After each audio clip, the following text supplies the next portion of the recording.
शीतले त्वं जगन्माता, शीतले त्वं जगत्पिता, शीतले त्वं जगद्धात्री, शीतलाय नमो नमः। प्रेम से बोलिए शीतला माता की जय। प्रिय भक्तजनों, आज मैं आपको सुनाने जा रही हूँ शीतला माता की बड़ी ही पवित्र कथा। शीतला माता की पूरे विधि विधान से और श्रद्धा पूर्वक पूजा करने से सुख समृद्धि आरोग्य जीवन की प्राप्ति होती है। वैसे तो शीतला अष्टमी की पूजा पाठ और व्रत बच्चों के लिए किया जाता है, लेकिन शीतला अष्टमी की पूजा करने से और कथा सुनने से चर्म रोगों से बचाव होता है, जैसे ओरी, चेचक, आकड़े, काकड़े, बुखार। इन सभी के लिए शीतला माता की पूजा की जाती है। तो आइए शीतला माता की संपूर्ण कथा को सुनते हैं। प्रेम से बोलिए शीतला माता की जय। जय माँ भगवती। कथा के अनुसार एक बुढ़िया माई थी जो बसोड़ा को अच्छी तरह विधि विधान से पूजा करती और व्रत रखती। इस दिन वह ना तो चूल्हे में आग जलाती और ना ही गर्म भोजन करती। बासुड़े के पहले दिन भोजन बनाकर रख लेती और दूसरे दिन विधि विधान से शीतला माता की पूजा करती। गांव में कोई भी व्यक्ति शीतला माता को नहीं मानता था। एक बार की बात है, बासुड़ा के दिन सारे गांव में आग लग गई। सारा गांव जल गया, परंतु बुढ़िया की झोपड़ी बच गई। तो सारे लोग देखने लगे कि पूरा का पूरा गांव जलकर खाक हो गया है, परंतु बुढ़िया माई की झोपड़ी नहीं जली। चलो चलकर देखते हैं क्या बात है। सभी मिलकर बुढ़िया माई के घर गए और पूछा, आपका घर क्यों नहीं जला, क्या बात है। तो बुढ़िया माई बोली, मैं शीतला माता की पूजा करती हूँ, बासोड़ा के दिन ठंडा भोजन करती हूँ। आप लोग तो शीतला माता को नहीं मानते, इसलिए मेरी झोपड़ी तो शीतला माता की कृपा से बच गई और तुम्हारे घर जल गए। तो उसके बाद से पूरे गांव के लोग बासोड़ा के दिन अच्छी तरह विधि विधान से पूजा करते, ठंडा भोजन करते, माता की कथा को सुनते। जिस दिन शीतला माता को भोग लगाना हो, उसके एक दिन पहले ही भोजन बनाना चाहिए। हे शीतला माता, जैसे आपने बुढ़िया की रक्षा करी, वैसे हमारी करना, बाल बच्चों की करना, हर बीमारी से उन्हें बचाना। एक बार एक राजा के इकलौते पुत्र को शीतला चेचक निकली। उसी के राज्य में कांची पुत्र को भी शीतला निकली हुई थी। कांची परिवार बहुत गरीब था, पर देवी भगवती का उपासक था। वे धार्मिक दृष्टि से जरूरी समझे जाने वाले सभी नियमों को बीमारी के दौरान भलीभांति निभाता, घर में साफ सफाई का विशेष ध्यान रखता, नियम से देवी भगवती की पूजा करता। नमक खाने पर पाबंदी थी, सब्जी में ना तो छौंक लगता और ना ही कोई भुनी तली वस्तु जाती। गरम वस्तु न वह स्वयं खाता, न शीतला वाली लड़की को देता। ऐसा करने से उसका पुत्र शीघ्र ठीक हो गया। उधर जब से राजा के लड़के को शीतला का प्रकोप हुआ, तब से उसने देवी भगवती के मंडप में शतचंडी का पाठ शुरू करवा दिया। रोज हवन और बलिदान होते। राजा पुरोहित भी सदा भगवती के पूजन में निमग्न रहते। राजमहल में रोज कढ़ाई चढ़ती, विविध प्रकार की गर्म भोजन बनते, सब्जी के साथ मांस भी पकते। इसका परिणाम यह हुआ कि उन भोजनों की गंध से राजकुमार का मन मचल उठा। वह भोजन के लिए जिद करने लगा। एक तो राजपुत्र और दूसरा इकलौता, इस कारण उसकी अनुचित जिद भी पूरी कर दी जाती। इस पर शीतला का कोप घटने के बजाय बढ़ने लगा। शीतला के साथ साथ उसे बड़े बड़े फोड़े निकलने लगे, जिनमें खुजली और जलन अधिक होती थी। शीतला की शांति के लिए राजा जितने भी उपाय करता, शीतला का प्रकोप उतना ही बढ़ता जाता, क्योंकि अज्ञानतावश राजा के यहाँ सभी कार्य उल्टे होते जा रहे थे।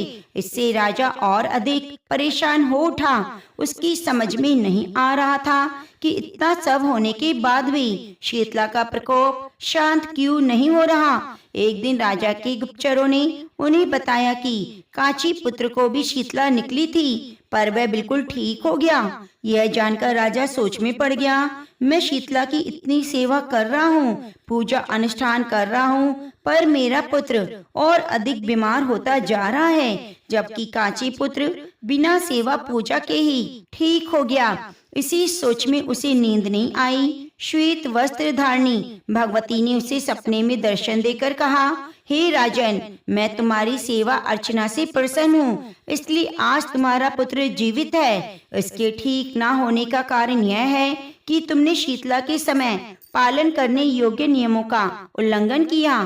तुम्हें ऐसी हालत में नमक का प्रयोग बंद करना चाहिए। नमक से रोगी के फोड़ों में खुजली होती है। घर की सब्जियों में छौंक नहीं लगाना चाहिए। इसकी गंध से रोगी का मन उन वस्तुओं को खाने के लिए ललचाता है। रोगी के पास आना जाना मना है, क्योंकि यह रोग औरों को भी होने का भय रहता है। अतः इन नियमों का पालन तुम्हारा पुत्र करेगा तो ठीक हो जाएगा। विधि समझाकर देवी अंतर ध्यान हो गई। इसके बाद राजा सपने में माँ भगवती के दर्शन पाकर बहुत खुश थे। अगले दिन से ही राजा ने शीतला माता की बताए हुए नियमों का पालन किया। देखते देखते कुछ दिनों में राजा का बेटा स्वस्थ हो गया। उसके बाद राजा ने पूरे राज्य में घोषणा करवाई कि चैत्र मास के कृष्ण पक्ष में आने वाली अष्टमी को शीतला माता की पूरी विधि विधान से पूजा की जाए। इस दिन पूरे राज्य में कोई भी घर में चूल्हा नहीं जलाएगा। हर महीने अष्टमी तिथि के दिन व्रत रखकर कथा सुनी जाएगी। तो सारी जनता ने राजा के आदेश को पूरी श्रद्धा पूर्वक पालन किया।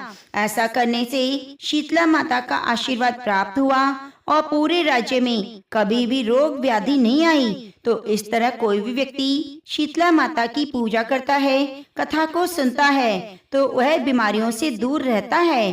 प्रेम से बोलिए शीतला माता की जय। एक गांव में ब्राह्मण दंपति रहते थे। दंपति के 2 बेटे और 2 बहुएं थी। बहुओं को लंबे समय के बाद बेटे हुए। इतने में शीतला अष्टमी का पर्व आया। घर में पर्व के अनुसार ठंडा भोजन तैयार किया गया।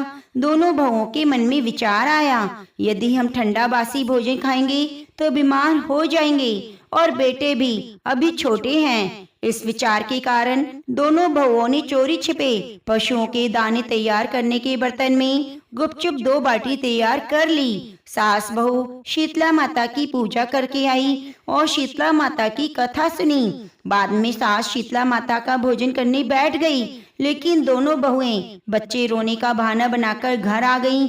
दाने के बर्तन से गरम गरम रोटला निकाला, चूरमा बनाया और पेट भर खाया। सास ने घर आने पर बहुओं से भोजन करने के लिए कहा। बहुएं ठंडा बासी भोजन करने का दिखावा करके घर के काम में लग गई। सास ने कहा, बच्चे कब के सोए हैं, उन्हें जगाकर भोजन करा लो। बहुएं जैसे ही बेटों को जगाने गईं, तो उन्हें मृत पाया। ऐसे बहुओं की करतूतों के फलस्वरूप शीतला माता के प्रकोप के कारण ऐसा हुआ था। बहुएं विवश हो गई और सास ने घटना जानने के बाद बहुओं को खूब डांटा। सास बोली, तुम लोगों ने शीतला माता का उल्लंघन किया है, इसलिए घर से निकल जाओ और बेटों को जिंदा स्वस्थ लेकर ही घर में पैर रखना। अपने मरे हुए बेटों को टोकरी में सुलाकर दोनों बहुएं घर से निकल जाती हैं। जाती जाती रास्ते में एक जीन वृक्ष दिखाई दिया। ये खेजड़ी का वृक्ष था। इसके नीचे और ही शीतला दोनों बहनें बैठी थी। दोनों के बालों में खूब सारी जुएं थी। बहुओं को थकान हो गई, इसलिए दोनों बहुएं औरी और शीतला के पास जाकर बैठ गई। इन दोनों ने शीतला और औरी के बालों से खूब सारी जुएं निकाली। जुओं का नाश होने से औरी और शीतला ने मस्तक में से शीतलता का अनुभव किया और कहा, तुम दोनों ने हमारे मस्तक को शीतल किया है, वैसे तुम्हारे पेट की शांति मिले। दोनों बहुएं एक साथ बोली, पेट का दिया हुआ ही लेकर हम मारी मारी भटक रही हैं, परंतु शीतला माता के दर्शन हुए नहीं। शीतला माता ने कहा, तुम दोनों पापीन हो, दुष्ट हो, तुम्हारा तो मुंह देखने भी योग्य नहीं। शीतला अष्टमी के दिन ठंडा भोजन करने के बदले तुम दोनों ने गर्म भोजन कर लिया। यह सुनते ही बहुओं ने शीतला माता को पहचान लिया। देवरानी जिठानी ने दोनों माताओं का वंदन किया। गिड़गिड़ाते हुए कहा, हम तो भोली भाली हैं, अनजाने में हमने गरम ताजा भोजन खा लिया। आपके प्रभाव को हम नहीं जानती थी। आप हम दोनों को क्षमा करें, हम पुनः ऐसा कार्य नहीं करेंगी। उसके बाद करुणा भरे वचनों को सुनकर माता प्रसन्न हुई। शीतला माता ने मृतक बालकों को जीवित कर दिया। बहुएं तब अपने बच्चों को साथ लेकर आनंद से गांव वापस आई। गांव के लोगों ने जाना कि दोनों बहुओं को शीतला माता के साक्षात दर्शन हुए। दोनों का धूमधाम से स्वागत किया गया। बहुओं ने कहा, हम गांव में शीतला माता का मंदिर बनवाएंगी। चैत्र मास में शीतला अष्टमी के दिन ठंडा भोजन खाएंगी। उसके बाद से सारे गांव वाले शीतला माता की पूजा बड़ी धूमधाम से करने लगे, बासी भोजन करने लगे। तो पूरे गांव में शीतला माता की खूब कृपा बरसी। शीतला माता ने बहुओं पर जैसी अपनी कृपा करी वैसी सब पर करना। शीतला माता सदा सुख शांति और आरोग्य प्रदान करे। तो प्रेम से बोलिए शीतला माता की जय। एक बार शीतला माता ने सोचा, चलो आज देखूं धरती पर मेरी पूजा कौन करता है, कौन मुझे मानता है। यही सोचकर शीतला माता धरती पर राजस्थान के डूंगरी गांव में आई। देखा, इस गांव में मेरा मंदिर नहीं और न ही मेरी पूजा होती है। माता शीतला गांव की गलियों में घूम रही थी। तभी एक मकान के ऊपर से किसी ने चावल का उबला हुआ पानी यानी कि मांड को नीचे फेंका। वह उबलता हुआ पानी शीतला माता के ऊपर गिरा, जिससे शीतला माता के शरीर में फफोले और छाले पड़ गए। शीतला माता के पूरे शरीर में जलन होने लगी। शीतला माता गांव में इधर उधर भागकर चिल्लाने लगी, अरे मैं जल गई, मेरा शरीर तप रहा है, जल रहा है, कोई मेरी सहायता करो। लेकिन उस गांव में किसी ने शीतला माता की सहायता नहीं की। वहीं अपने घर के बाहर एक कुम्हारिन महिला बैठी थी। उस कुम्हारिन ने देखा, अरे यह बूढ़ी माई तो जल गई है, इसके शरीर में तपन है, पूरे शरीर में फफोले पड़ गए हैं, वह तपन सहन नहीं कर रही। तब उस कुम्हारिन ने कहा, हे माँ, तू यहाँ आकर बैठ, मैं तेरे शरीर के ऊपर ठंडा पानी डालती हूँ। कुम्हारिन ने उस बूढ़ी माई पर खूब ठंडा पानी डाला और बोली, हे माँ, मेरे घर में रात की बनी हुई राबड़ी रखी है, थोड़ा दही भी है, तू दही राबड़ी खा ले। बूढ़ी माई ने ठंडी ज्वारे के आटे की राबड़ी और दही खाया तो शरीर को ठंडक मिली। तब उस कुम्हारिन ने कहा, माँ बैठ, तेरे सर के बाल बहुत बिखरे हैं, ला मैं तेरी चोटी गूंद देती हूँ। कुम्हारिन ने माई की चोटी गूंदने के लिए कंघी बालों में करती रही। अचानक कुम्हारिन की नजर बूढ़ी माई के सिर के पीछे पड़ी तो कुम्हारिन ने देखा एक आंख बालों के अंदर छुपी है। यह देखकर वह कुमारिन डर गई। तभी उस बूढ़ी माई ने कहा, रुक बेटी, तू डर मत, मैं कोई भूत प्रेत नहीं, मैं शीतला देवी हूँ। मैं इस धरती पर देखने आई थी कौन मुझे मानता है, कौन मेरी पूजा करता है। इतना कहकर माता 4 भुजा वाली हीरे जवाहरात के आभूषण पहने, सिर पर स्वर्ण मुकुट धारण किए अपने असली रूप में प्रकट हो गई। माता के दर्शन करके कुमारिन सोचने लगी, अब मैं गरीब इन माता को कहाँ बिठाऊं। माता बोली, बेटी किस सोच में पड़ गई। तब उस कुम्हारिन ने हाथ जोड़कर आंखों में आंसू बहाते हुए कहा, माँ, मेरे घर में तो चारों तरफ दरिद्रता बिखरी हुई है, मैं आपको कहाँ बिठाऊं। मेरे घर में चौकी नहीं, बैठने का आसन नहीं। तब शीतला माता प्रसन्न होकर उस कुम्हारिन के घर पर खड़े हुए गधे पर बैठकर एक हाथ में झाड़ू दूसरे हाथ में डलिया लेकर उस कुम्हारिन के घर की सारी गरीबी को झाड़कर डलिया में भरकर फेंक देती है और कुम्हारिन से कहा, बेटी, मैं तेरी भक्ति से प्रसन्न हूँ, अब तुझे जो चाहिए वरदान मांग। तब कुम्हारिन ने हाथ जोड़कर कहा, हे माता, मेरी इच्छा है आप इसी डोंगरी गांव में स्थापित रहें, यही निवास करें। जिस प्रकार मेरी गरीबी दूर करी वैसे सभी की अपने भक्तों की करना। जो भी होली के बाद की सप्तमी अष्टमी को भक्ति भाव से पूजा करके आपको ठंडा जल दही बासी भोजन चढ़ाए, उसकी घर की गरीबी को दूर करना। पूजा करने वाली महिलाओं का अखंड सुहाग देना, उनकी गोद हमेशा भरी रहे। साथ ही जो पुरुष शीतला अष्टमी को नाई के यहाँ बाल ना कटवाए, धोबी को कपड़े धुलने ना दे, पुरुष भी आप पर ठंडा जल चढ़ाकर नारियल फूल चढ़ाकर परिवार से ठंडा बासी भोजन करे तो उसकी काम धंधे में खूब बरकत करना। तो शीतला माता तथास्तु कहती है, बोलती हैं, हे बेटी, तूने जो वरदान मांगा वह सब तुझे देती हूँ, तुझे आशीर्वाद देती हूँ कि मेरी पूजा का मुख्य अधिकार इस धरती पर सिर्फ कुम्हारिन जाति को होगा। तभी उस दिन से डूंगरी गांव में शीतला माता स्थापित हो गई और गांव का नाम हो गया शील की डूंगरी। शील की डूंगरी भारत का एकमात्र मुख्य मंदिर है। शीतला सप्तमी के दिन यह बहुत विशाल मेला लगता है। तो प्रेम से बोलिए शीतला माता की जय। एक राजा थे, उनकी 2 रानियां थी। बड़ी रानी के कोई संतान नहीं थी, छोटी रानी का पुत्र था। राजा छोटी रानी और राजकुमार को बहुत प्यार करता था। बड़ी रानी छोटी रानी से ईर्ष्या करने लगी। बड़ी रानी राजकुमार के प्राण हर लेना चाहती थी। एक दिन राजकुमार खेलता खेलता बड़ी रानी के चौक में चला गया। बड़ी रानी ने राजकुमार के गले में एक काला सांप डाल दिया। छोटी रानी दशा माता का व्रत करती थी। राजकुमार दशा माता का दिया हुआ था। दशा माता की कृपा से राजकुमार के गले में सांप बिना नुकसान पहुंचाए चला गया। दूसरे दिन बड़ी रानी ने लड्डुओं में जहर मिलाकर राजकुमार को खाने के लिए दिया। राजकुमार जैसे ही लड्डू खाने लगा तो दशा माता एक दासी का रूप धारण करके आई और राजकुमार के हाथ से लड्डू छीन लिया। बड़ी रानी का यह बार भी खाली गया। रानी को बड़ी चिंता हुई कि किसी भी तरह से राजकुमार को मारना है। तीसरे दिन जब राजकुमार फिर बड़ी रानी के आंगन में खेलने गया तो रानी ने उसे पकड़कर गहरे कुएं में ढकेल दिया। क्योंकि कुआं बड़ी रानी के आंगन में बना था, इसलिए किसी को पता नहीं चला कि राजकुमार कहाँ गया। लेकिन जैसे ही बड़ी रानी ने राजकुमार को कुएं में धकेला तो दशा माता ने उसे बीच में रोक लिया। इधर दोपहर हो जाने पर राजकुमार की न लौटने पर राजा और छोटी रानी को चिंता सताने लगी। दशा माता को भी इस बात की चिंता हुई राजकुमार को उसकी माता पिता के पास किस प्रकार पहुंचाया जाए। राजकुमार को तलाश करने वाले कर्मचारी निराश होकर बैठ गए।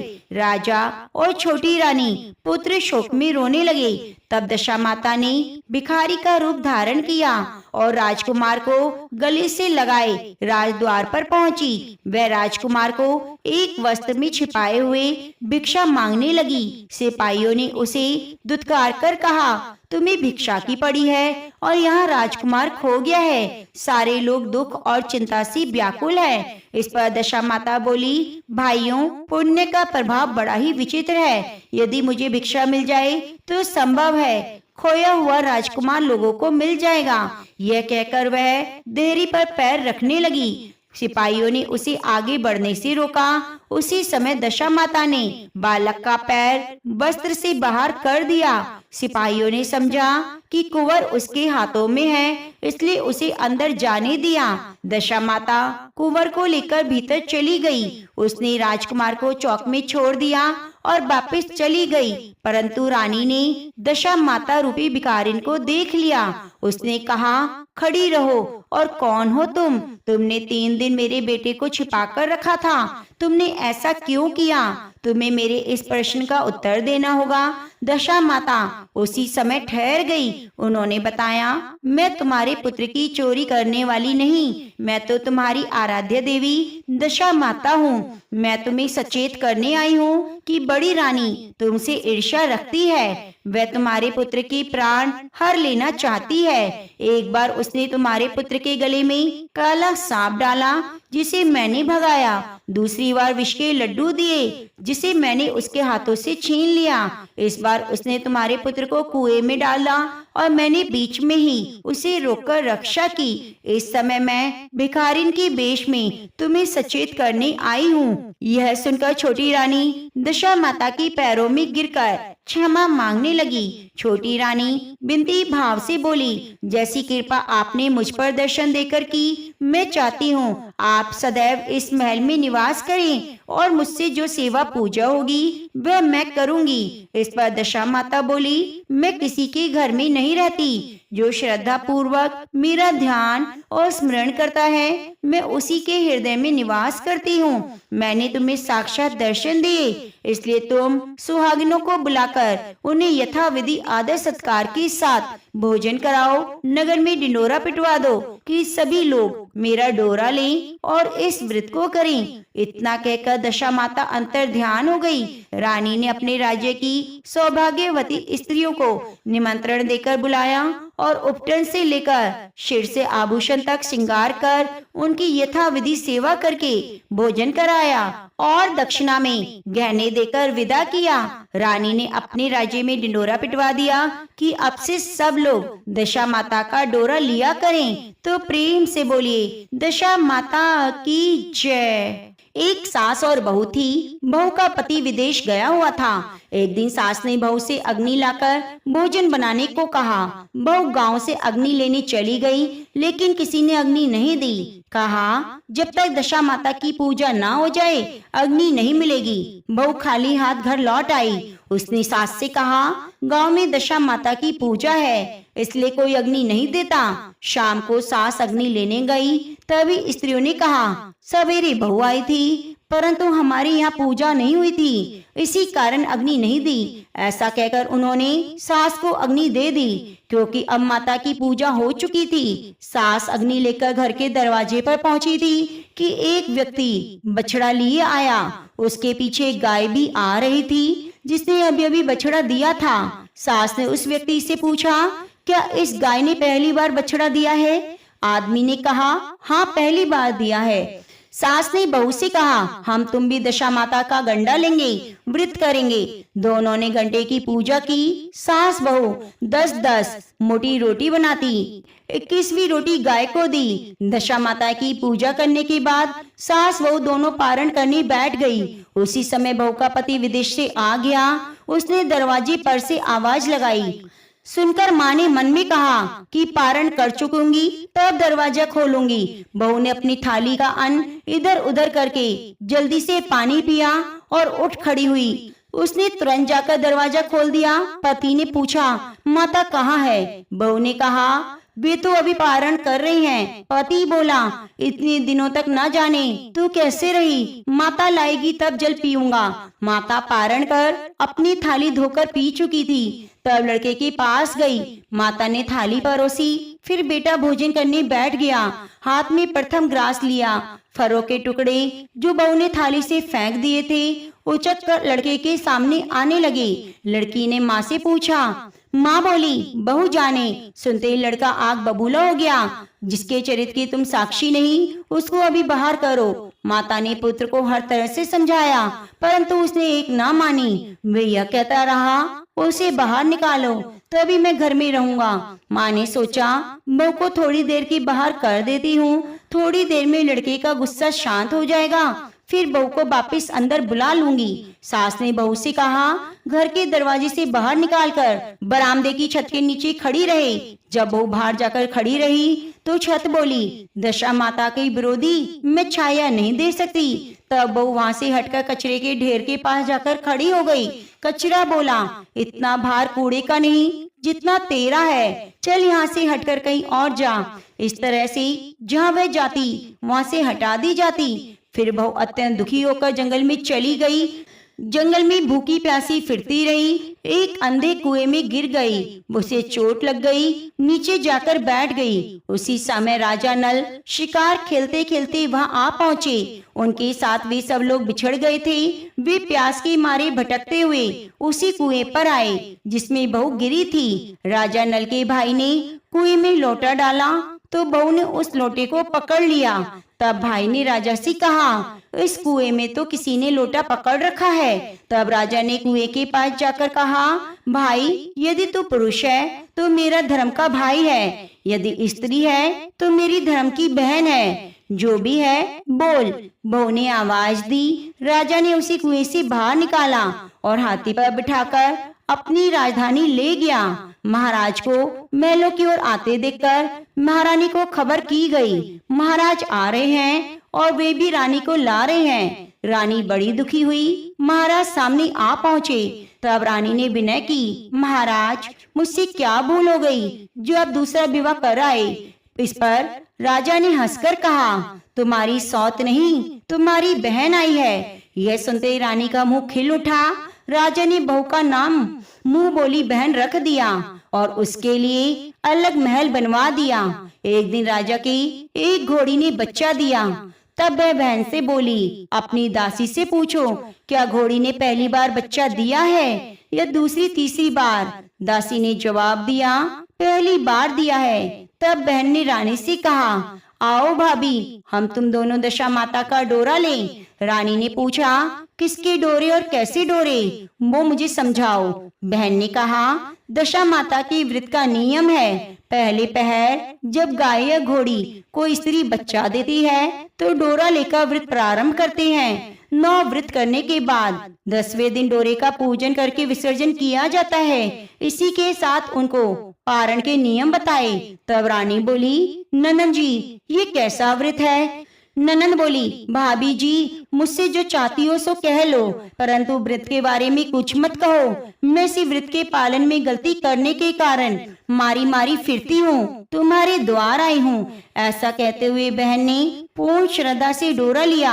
9 दिन व्रत किए, कथा कही। 10वें दिन विधिवत पूजन किया, गोला फर्रा बनाए, शाम को पारण किया। उसी समय बहन के पति को माता से आज्ञा लेकर अपनी स्त्री का पता लगाने के लिए निकल पड़ा। ढूंढता हुआ राजा नल की राजधानी पहुंचा। एक कुएं पर उसने औरतों को बात करते सुना। एक औरत बोली, राजा हाल में मुंह बोली बहन लाए हैं, बहुत सुंदर है, आजकल उसका किया हुआ सब कुछ होता है। दूसरी बोली, जैसी सुंदर है वैसी धर्मात्मा है, जो उसके दरवाजे पर जाता है उसे अपनी इच्छा अनुसार भिक्षा मिलती है। तीसरी बोली, ये सब तो ठीक है, परंतु अब तक पता नहीं चला वह कौन है। स्त्रियों की बातें सुनकर साधु वेश बनाकर राजा नल की मुंह बोली बहन के द्वार पर पहुंचा। आवाज लगाई तो सेवक उसे भिक्षा देने लगे। पति ने भिक्षा लेने से इनकार किया और कहा, जब भिक्षा देने वाली स्वयं भिक्षा लेकर आएगी तब लूंगा। लोगों ने कहा, इस समय वह दशा माता का व्रत करके पारण कर रही हैं, तब तक ठहरो। पति चुपचाप बैठ गया। पारण करने के बाद जब वे बाहर मोती लेकर आई, परंतु पति को पहचान कर मुस्कुराती हुई लौट गई। दोनों ने एक दूसरे को पहचान लिया। रानी ने ननंद को मुस्कुराते हुए पूछा, आज इस परदेशी को देखकर क्यों हंसी, इसका क्या कारण है। तो उसने उत्तर दिया, हमारे घर वाले हैं। रानी ने राजा से कहा, तुम्हारी मुंह बोली बहन के घर वाले आए हैं। राजा ने कहा, उनसे कह दिया जाए वापस घर जाकर अपनी हैसियत से आए, तब मैं अपनी बहन की विदाई करूंगा। बहन का पति वापस चला गया। घर जाकर बहन के पति ने माता से कहा, तुम्हारी बहू राजा नल के यहाँ उसकी बहन बनकर रहती है, नियम धर्म निभाती है। तब माता ने आज्ञा दी, तुम उसे ले आओ। वे डोली कहार लेकर राजा नल के नगर पहुंचा। राजा ने अपनी हैसियत से स्वागत किया। कुछ दिन उसकी मेहमान नवाजी की। जब वे महल से बाहर निकलकर चलने लगे तब महल भी उनके पीछे पीछे चलने लगा। रानी बोली, ननंद जी तुम चली, मेरा महल भी चला, जरा लौटकर पीछे तो देखो। उसने देखा, राजा का संपूर्ण राजसी वैभव लुप्त हो गया। बहन तो अपने पति के साथ जाकर आनंद से रहने लगी, परंतु राजा का हाल बेहाल हो गया। दोनों राजा रानी भटकने लगे। तब राजा नल ने कहा, रानी जहाँ राज किया वह इस दशा में नहीं रह जाता, इसलिए यहाँ से जाना उचित है। रानी पतिव्रता थी। राजा रानी दोनों महल से निकल गए। चलते चलते गांव में पहुंचे। वहाँ वृक्षों में अच्छे अच्छे बेर लगे थे। राजा रानी दोनों वहाँ ठहरे। वे बेर बीनने लगे, परंतु बेर लोहे के हो जाते।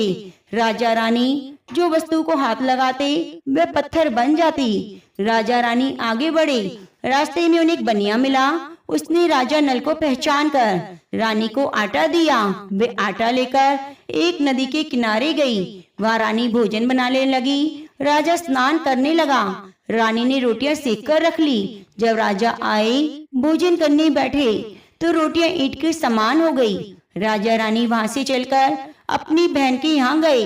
बहन ने सुना उसके भाई भाभी आए हैं। उसने पूछा, कैसे आए हैं। जवाब मिला, बहुत खस्ता हालत है। यह सुनकर बहन को लाज आई। उसने उन्हें एक कुम्हार के यहाँ ठहरा दिया। शाम को थाल सजाकर वो खुद भाभी से मिलने गई। उसने भाभी के सामने थाल रखा तो भाभी ने कहा, इस थाल में जो कुछ है कुम्हार के चक्के के नीचे रख दीजिए और चली जाइए। वे थाल का सामान चक्के के नीचे रखकर चली गई। थोड़ी देर में राजा रानी ने पूछा, बहन आई? रानी ने कहा, हाँ आई, पर जो कुछ लाई चक्के के नीचे रख दिया। राजा ने देखा कंकड़ पत्थर के सिवा कुछ नहीं था। राजा समझ गया ये सब कुदशा है। फिर वह चलकर अपने मित्र के घर गए। मित्र ने सुना उसके मित्र नल आए हैं तो उन्होंने पूछा, कैसे आए हो? इन लोगों ने कहा, बहुत खस्ता हालत में हैं। मित्र ने दुखी होकर कहा, जैसे भी आए आखिर मित्र हैं। मित्र ने बड़े आदर भाव से स्वागत किया, भोजन कराया, एक कमरे में सोने के लिए पलंग बिछवा दिया। उस कमरे की खिड़की पर 9 लक्खा हार टंगा हुआ था। आधी रात के समय राजा सो गए। रानी ने देखा हार वाली खूंटी के पास वाली दीवार पर एक मोर का चित्र बना हुआ है। वह मोर हार को धीरे धीरे निगल रहा है। रानी ने राजा को जगाकर वह दृश्य दिखाया। तब राजा ने कहा, यहाँ से चुपचाप चलना चाहिए, नहीं तो सवेरे सवेरे चोरी का कलंक लग जाएगा। राजा रानी दोनों रात को उठकर भाग चले। वहाँ से चलकर एक अन्य राजा की राजधानी में पहुँचे। वहाँ सदाव्रत किया जाता था। राजा रानी दोनों सदाव्रत में पहुँच गए, परंतु उस समय सदाव्रत बंद हो चुका था। वहाँ के राजा के कर्मचारियों ने कहा, राजा रानी न जाने कहाँ से आए हैं, इनको मुट्ठी भर चने दे दो। राजा रानी दोनों ने कहा, हम इस प्रकार अनादर और कुवचन के साथ सदाव्रत अस्वीकार करते हैं। अगर ऐसी कंजूसी है तो सदाव्रत का दिखावा क्यों? इस पर धन अध्यक्ष गुस्सा हुआ और कहा, हमारे राजा को कंजूस कहते हो, इनको हवालात में बंद कर दो। इस तरह राजा रानी दोनों कोठरी में बंद हो गए। जिस कोठरी में राजा रानी कैद थे उसी के सामने आम रास्ता था। एक महल रानी राजा की घुड़साल को पार करके उसी रास्ते से निकला करती थी। एक दिन वह देर से आई, तब रानी ने उससे पूछा, आज देर कहाँ हो गई? बोली, आज राजा की एक घोड़ी ने पहली बार बच्चा दिया है। तब रानी ने राजा से कहा, एक बार मैंने तुम्हारी मुंह बोली बहन की दशा डोरे लेने का अनादर किया, उसी दिन से हमारी दशा खराब हुई, इसलिए आज मैं दशा डोरा लेती हूँ। राजा ने पूछा, पूजा की सामग्री कहाँ से आएगी? रानी ने कहा, दशा माता सब करेगी। तब 9 तार राजा के पार की और 1 तार अपने आंचल का लेकर रानी ने डोरा बनाया और उसी समय से व्रत ठान लिया। थोड़ी देर में उस देश का राजा खुद घोड़े का बछड़ा देखने उसी रास्ते से निकला। राजा ने नल दमयंती दोनों को बंद देखकर पूछा, ये लोग कौन हैं? किस कारण से, किस अपराध के कारण बंद हैं? पहरेदारों ने बताया, ये भिक्षा लेने आए, आपको गालियां देते थे, इसी कारण बंद हैं। राजा ने कहा, ये तो कोई अपराध नहीं, इनको संतुष्ट करना चाहिए, इसको अभी कैसे बाहर निकालो। राजा की आज्ञा सुनकर उसी समय नल दमयंती को कोठरी से निकाल दिया गया। राजा ने उनके पाँव में पद्म और माथे पर चंद्रमा का चिन्ह देखकर पहचान लिया कि राजा नल और दमयंती हैं। तब उन्होंने विनीत भाव से क्षमा मांगी और हाथी पर बिठाकर महल में ले गए। कुछ दिनों के बाद राजा नल पूरी सज धज कर अपनी राजधानी की ओर चले। पहले वे मित्र के यहाँ गए। मित्र ने राजा नल के आने की खबर पूछी। मित्र कैसे आए हैं? लोगों ने कहा, बहुत ठाट बाट से आए हैं। मित्र ने कहा, अच्छी बात है, आने दो, आखिर मित्र है। राजा रानी दोनों मित्र के महल में गए। मित्र ने स्वागत किया, फिर उसी स्थान पर ठहराया जब पहले ठहराया था। आधी रात के समय राजा सो रहा था, रानी पैर दबा रही थी। रानी ने देखा मोर का चित्र जो हार निगल गया था वही उगल भी रहा है। रानी ने राजा को उठाकर दिखाया। राजा ने भी अपने मित्र को बुलाकर दिखाया। तब मित्र बोला, मैंने ना तुम्हें जब चोर माना था ना अब मानता हूँ, ये सब कुदशा का परिणाम था। आप निश्चिंत रहिए, मेरे मन में कोई बुरा भाव नहीं। वहाँ से चलकर राजा फिर बहन के यहाँ पहुँचा। उसने सुना राजा आए हैं तो वह बोली। बहन ने पूछा, कैसे आए हैं? लोगों ने कहा, बहुत ठाट बाट के साथ आए हैं। उसने कहा, महल में आ जाएं। तब राजा नल अपने हाथी पर चढ़कर बहन के महल की ओर बढ़ा। रानी बोली, आप बहन के घर जाइए, मैं तो उसी कुम्हार के घर जाकर ठहरूंगी जिसके यहाँ पहले ठहरी थी। रानी कुम्हार के यहाँ ठहरी, राजा बहन के यहाँ गए। शाम को ननंद भाभी के लिए थाल सजा कर लाई, भाभी के सामने रख दिया। भाभी ननंद से नाराज थी क्योंकि रानी के मन में था पिछली बार ननंद जी उसके लिए कंकड़ पत्थर लाई। यह देखकर ननंद बोली, मुझसे तो जो कुछ हो सका पहले लाई और अब भी लाई। सचमुच जब कुम्हार का चक्का उठाकर देखा तो उसके नीचे हीरे मोती निकले। रानी देखकर हैरान हो गई, बोली, ननंद जी तुम्हारा दोष नहीं, यह सब मेरी कुदशा का परिणाम था। रानी ने ननंद का लाया हुआ सामान स्वीकार किया, परंतु दशा माता का पूजा का न्योता ना दिया। वहाँ से राजा और रानी आगे चले, नदी के तट पर जा पहुँचे, जहाँ पड़ाव डाल दिया। राजा के लिए भोजन तैयार होने लगा। जब भोजन तैयार हो गया, राजा भोजन करने बैठा। पिछली बार जो रोटियां ईंट की हो गई थी वही रोटियां बन गई। राजा ने पूछा, ये सब क्या हुआ? रानी बोली, पिछली बार जब आए थे मैंने कुछ रोटियां बनाई, वे सब रोटियां ईंट की बन गई। उसी दिन मैंने आपको नहीं बताया, वरना आप मेरी बात नहीं मानते। अब राजा रानी सेना सहित आगे बढ़े। राजा नल की फौज अपनी राजधानी के पास पहुंची। सबने राजा का पहचान लिया, बहुत खुश हुए, उन्हें महल में ले गए। राजा रानी ने महल में प्रवेश किया, दशा माता की पूजा का प्रबंध किया, सौभाग्यवती स्त्रियों को आमंत्रण दिया। भोग के लिए सब तरह के पकवान बनाए गए। आटे की बटी हुई 10 बत्तियां, 10 गुड़ शक्कर की गुंजिया, 10-10 अठाइयां सुहागनों के आंचलों में डाली गई। सुहागनों का श्रृंगार आदि कराकर दशा माता की पूजा शुरू हुई। जब दिया जलाया गया तो दिया जला ही नहीं। तब पंडित ने विचार किया, यदि कोई न्योता पाने वाले को न्योता नहीं दिया गया तो याद किया जाए, उसके आने पर दीपक जल जाएगा। रानी ने कहा, मैंने तो सबको न्योता दिया, सिर्फ अपनी मुंह बोली बहन को न्योता नहीं दिया। रानी ने जल्दी से रथ भेजकर मुंह बोली बहन को बुलवा लिया। तब दिया भी जल गया। सुहागनों को भोजन कराकर विदा किया। उसी समय राजा ने राज्य में हुक्म जारी किया, अब से प्रजा की सभी लोग दशा माता का व्रत करेंगे। हे भगवती दशा माता, जैसे आपने राजा नल के कष्ट दूर किए वैसे सबके दूर करना। प्रिय भक्तजनों, अब आइए सुनते हैं गणेश भगवान की कथा। बहुत समय पहले की बात है, एक बहन और एक भाई रहते थे। बहन हर रोज अपने भाई का चेहरा देखकर खाना खाती। बहन रोज सुबह जल्दी उठकर घर का सारा काम करके जल्दी से अपने भाई को देखने निकल जाती। रास्ते में एक पीपल के पेड़ के नीचे गणेश जी की मूर्ति थी, जहाँ वह नित्य हाथ जोड़कर कहती, भगवान मेरे जैसा अमर सुहाग अमर पीहर सबको देना।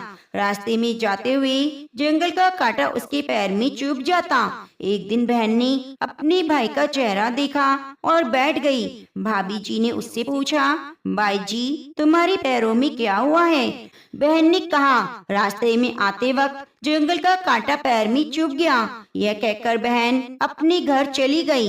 भाभी ने अपने पति से कहा, रास्ता साफ कर दीजिए, रास्ते से आते वक्त आपकी बहन के पैरों में कांटा चुभ जाता है। तुम्हारी बहन दुखी होती है। भाई ने कुल्हाड़ी लेकर सड़क से झरिया, जंगली घास, पेड़ पौधे काट दिए, जिससे रास्ता साफ हो गया। पेड़ों की सफाई के दौरान गणेश जी की मूर्ति अपने स्थान से हट गई, जिससे भगवान क्रोधित हो गए और उसके प्राण हर लिए। अब गांव के लोग अंतिम संस्कार के लिए भाई को ले जाने लगे।